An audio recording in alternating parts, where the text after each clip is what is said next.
লাইলাতুল কদরের মাস, মর্যাদা সম্পন্ন মাস। হ্যাঁ, ইন্না আনজালনাহু ফি লাইলাতিল কদর ওয়া মা আদরাকা মা লাইলাতুল কদর লাইলাতুল কদরি খায়রুম মিন আলফি শাহর। খায়রুম মিন মানে খায়রুম মানে উত্তম, তো মিন মানে থেকে, আলফি শাহর হাজার মাস, হাজার মাসের থেকে এটা হলো উত্তম।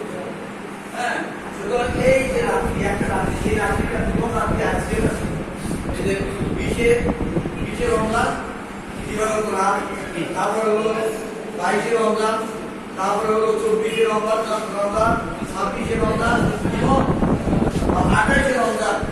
এই রাতগুলো মানে রাতগুলো রমজান মাসে দিবাগত রাতটা হলো সবে কদরের রাত। এই রাত্রে কি হয়, আল্লাহ রহমত নিয়ে সমস্ত মালাইকা মানে সমস্ত ফেরেশতা এবং জিবরিল আলাইহিস সালাম উনি এই চলে আসে মানুষকে রহমত দেওয়ার জন্য, আল্লাহর নির্দেশ। হ্যাঁ, ভালো ভালো সিদ্ধান্ত নিয়ে আসে, কার জন্য ভালো হবে, কার জন্য মন্দ হবে, এবং যে যাবে সেটা সে পাবে। এই যদি 5টা রাত্রি যদি কেউ জাগে, তাহলে আল্লাহ তাআলা তাদের সমস্ত পাপ মাফ করে দেবে, সমস্ত আশা আকাঙ্ক্ষা পূরণ করে দেবে, এটা বলছে। এবং এইটা বলতে যে ফজরের নামাজ শুরু হওয়ার আগ পর্যন্ত এই যে আপনার এই রহমতটা, শান্তিটা থাকে। সুতরাং আমরা চেষ্টা করব যে আমরা এই 5টা রাত যারা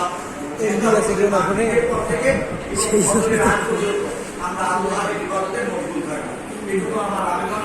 আর দমনের জন্য আপনারা আস্থার আগে আমরা আপনাদের প্রতি আস্থা রাখছি, আপনারা আস্থা রাখেন, আপনারা আসেন, সহযোগিতা করেন। যেভাবে আমরা চাই সেভাবে কিন্তু আমরা পাবো না, কিন্তু গুটি করে যে গুটি করে থাকবে সেটাই যদি নিজেকে বদলানোর চেষ্টা করে, তাহলে সৎ ন্যায় নীতি সততার সাথে যদি কাজ করে, ব্যবসায় মানুষকে না ঠকায়, মানুষকে রাজধানী না করে, টাকাবাজি না করে, নেতাবাজি না করে, আমার ভাই বোন যারা আছে তাদেরকে আমরা যদি ওয়ারিশ, তাদেরকে আমরা যদি না ঠকাই এবং আমরা সততা নিষ্ঠা এগুলোর সাথে আমরা সবাই রাখলে আমার উপর অর্পিত দায়িত্ব যদি আমি পালন করি, তাহলে কিন্তু এই দেশ পরিবর্তন হয়ে যাবে। নিজেকে বদলালে দেশ পরিবর্তন হবে। সবার আগে কি হতে হবে, নিজেকে পাল্টাতে হবে, নিজেকে বদলাতে হবে। এখন অর্পিত দায়িত্ব যদি আমি, আমার উপর যে অর্পিত দায়িত্ব, এটুকু যদি আমি ঠিক মতো পালন না করি, তা আমাদের উপার্জনগুলো কিন্তু শক্ত অবৈধ হবে। আর অবৈধ ইনকাম দ্বারা আমরা কোনো ইবাদত করতে হবে। সুতরাং আমাদেরকে ব্যবসার ক্ষেত্রে বলেন, আমার চাকরির ক্ষেত্রে বলেন, আমি একটা ফ্যামিলির দায়িত্বে আছি, আমি একটা ফ্যামিলির দায়িত্বে আছি, আমার ফ্যামিলির প্রতিটা সদস্য যে হক, তাদের হক সে আদায় যদি আমি ঠিক মতো না করতে পারি, তাহলে কিন্তু আমার কিন্তু এই যে দমন বাংলাদেশের সদস্য হয়ে কেমন করে আমরা আমাদের নিজেকে পরিবর্তন করতে পারলাম না। সুতরাং সর্বক্ষেত্রে সমাজের প্রতিটি স্তরে, প্রতিটি জায়গায় আমাদের নিজের পরিবর্তন করতে হবে এবং আমার পেটেকে জিজ্ঞেস করতে হবে, আমি যেটা করছি সেটা ঠিক, আমার উপার্জনটা কি বৈধ আছে, আমি যে মানুষের সাথে যে আচরণটা করলাম সেই আচরণটা কি ঠিক আছে, সৎ আচরণ আছে।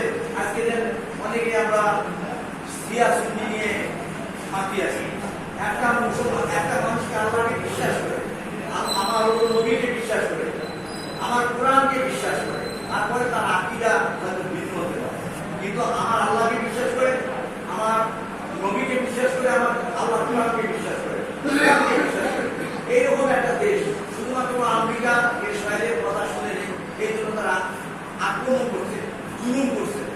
আমাদের মজলুম হবে ইরান, আমাদের সমর্থন করার দরকার হবে ইরানকে, কিন্তু আমরা মুসলমানরা করতে পারছি। মুসলিম অনেক দেশেই ইরানকে মানে অধিকাংশ সবাই অধিকাংশ দেশে ইরানকে সমর্থন করে না, তারা সমর্থন করতে সেটাকে ইহুদি খ্রিস্টানকে। এটা কি ঠিক? এরা কি ঠিক কোথায় আছে? ঠিক কোথায় আছে? তাহলে ইসলামের উপর এরা আছে না নাই? আমি বিশ্বাস করি এরা ইসলামের কোথায়। আমার এক ভাই যার উপর জুলুম করা হচ্ছে, আজকে যেখানে সমুদ্রের পানি কি স্যালাইন মানে লবণাক্ত, সেই পানি আপনার মরুভূমির মানুষকে খাওয়া হয়, কিন্তু আমাদের মতো কিন্তু পানি ওরা খুলেই পায় না। সমুদ্রের পানিকে সুগন্ধ দিয়ে খাওয়া, সেই পানির উপরে তারা ইহুদিরা নাসারারা কি করছে, বোমা ফেলেছে যাতে এরা পানি না বের মরে। তেল ওদের তো এর সামিল না, সেখানে তারা বম্বিং করছে। তাহলে এই যে জুলুম করতেছে তারা, তাদের পক্ষে আমরা হতে পারি লবণ বাংলাদেশ, এদেরকে আমরা ঘৃণা করি, এদের বিপক্ষে আমাদের অবস্থান, আমাদের হলো জালেমদের বিপক্ষে অবস্থান, আমাদের মজলুমের পক্ষে আমাদের অবস্থান। এটা আমাদের একটা যে আমরা ইরানকে সমর্থন করি, তার জন্য আমরা দোয়া করি। আজকে এখানে দোয়া হবে, সেখানে দমন বাংলাদেশের জন্য দোয়া করবো। সমস্ত সদস্য যারা এখানে আছে, আমি মনে করি আপনারা যাবেন এবং অন্যান্য সদস্যকে বলবেন, অন্য মানুষকে বলবেন, সেই মানুষকে তারা নিজের বদলায় এবং দমন বাংলাদেশের যে সদস্যরা তারা আমাদের উপর আস্থা রাখে এবং তারা সঞ্চয়টা দেয়। সঞ্চয় যদি দেয়, আমাদের সঞ্চয় হবে, সঞ্চয় আমরা ব্যবসা করতে পারবো এবং ব্যবসা করলে আমরা নিজেকে স্বাবলম্বী করতে পারবো। আমরা কিন্তু অনুদান দিতে পারবো। আমার এখন কোনো টাকা নাই যে আমি আমার সদস্যকে 1 লাখ টাকা দিয়ে তাকে একটা ব্যবসা করে দেবো, কিন্তু তাকে সেই সঞ্চয় দিবে, সঞ্চয় দিয়ে সে নিজেই নিজেকে করে দেবে।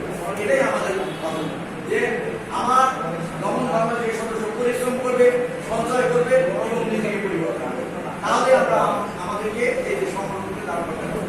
তো আমি এটুকুই বলতেছি, আর পরে দেখা হবে। এখন দোয়া করার সময় হয়েছে।